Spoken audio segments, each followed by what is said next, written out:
Hello Amit, 2 साल बीत गलक यार। वो छोड़ी के याद में अपने आप के कितना जलावे।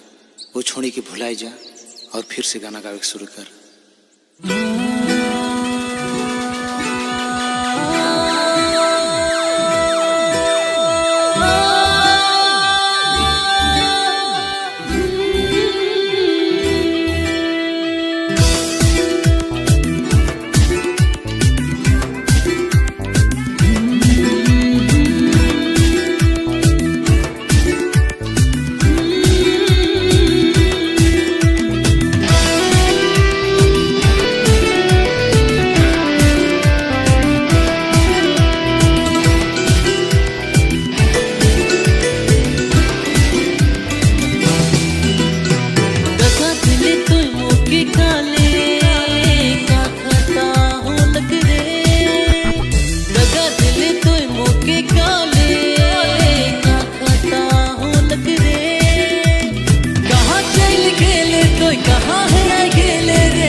तुके मोय भूले नी पारो ना, दिन रात तुके मोय दिल से निहारो ना। काले बदल ले ले अपन इरादा, प्यार कर कहानी काले छोड़ दे ले आधा। बचपन कर लुका छुपी धूरा, भूल गेले का बात पूरा।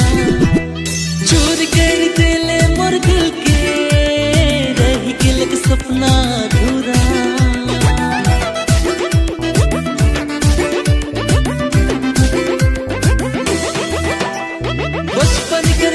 छुपी धूरा, भूल गेले का बात पूरा। चोर कर देले मोर दिल के, रह गेले का सपना अधूरा। कहाँ चल गेले तो कहाँ हेरा गेले रे, खोजो ना तो के मोय। कहाँ चल गेले तो कहाँ हेरा गेले रे, खोजो ना तो के मोय।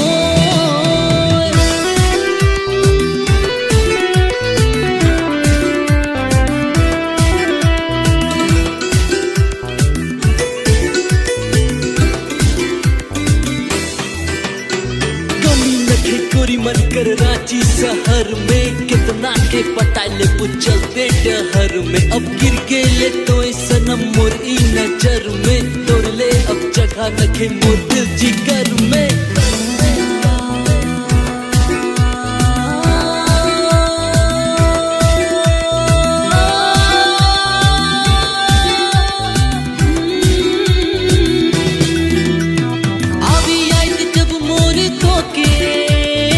नहीं कहीं तो मौके, चाहत रहो तो के दिलो जा से, छोड़ जब झूठा जहाँ के।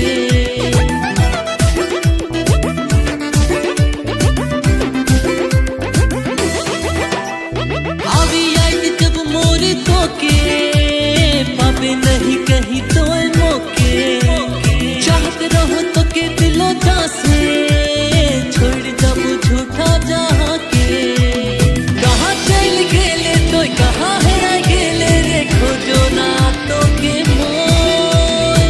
कहाँ चल गेले तो कहाँ हेरा गेले रे, खोजो ना तो के मोय। दगा दिले काले ना खता हो लग रे, दगा दिले